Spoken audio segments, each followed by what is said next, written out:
Good morning and welcome visitors in the room and also the media and our coalition partners on the phone. We appreciate you joining us today to talk about an issue very important to organized labor in particular, workers in this country, all over this country, and other countries that we care about, workers and their rights in other countries as well.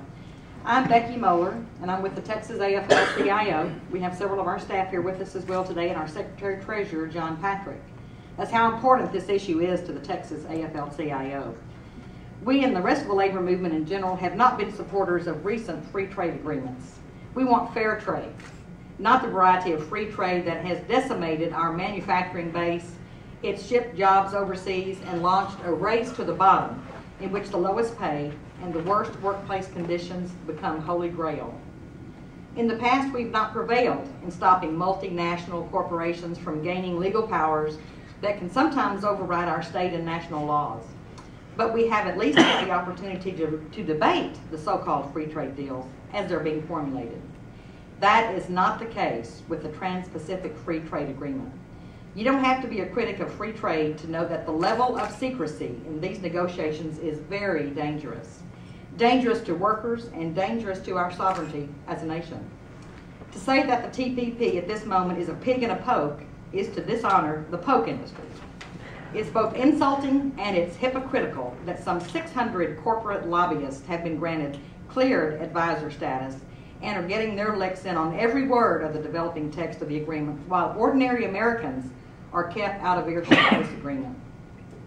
Our friend Lori Wallach with the Public Citizens Global Trade Watch has an informed theory on why secrecy has been stepped up to this level.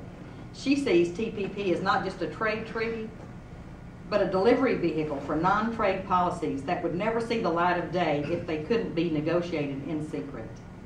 Lori Wallach believes that negotiators are considering international copyright provisions that Congress has rejected, such as Stop Online Privacy Act.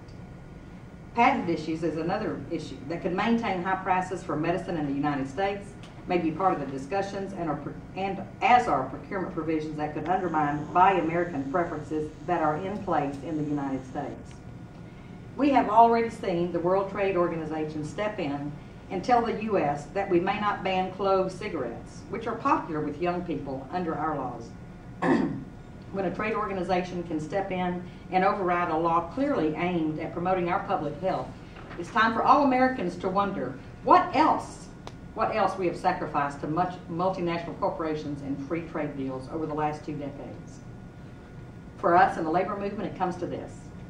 TPP may set up a situation where some corporations find Chinese wages of the $1 an hour variety too expensive, and they will move operations to Vietnam, which has an even lower standard of wages and workplace dignity.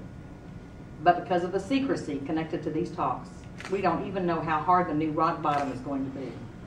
I'd love to be surprised, I'd love to be wrong, and find that TPP will enact some of the strongest labor provisions ever seen in a trade treaty. But I'm not going to hold my breath. The way this treaty is being negotiated suggests there is a lot to hide in the secret negotiations. We have some 24,000 petitions that we're going to deliver later this afternoon to U.S. Trade Representative Ron Kirk, and I'm pleased to be able to assist in that delivery with Bob Cash. Secrecy is never good. We don't operate good under the cloak of secrecy. So we're excited to be able to deliver those petitions to him and let him know that workers are speaking up and we know what's happening in secret and in private.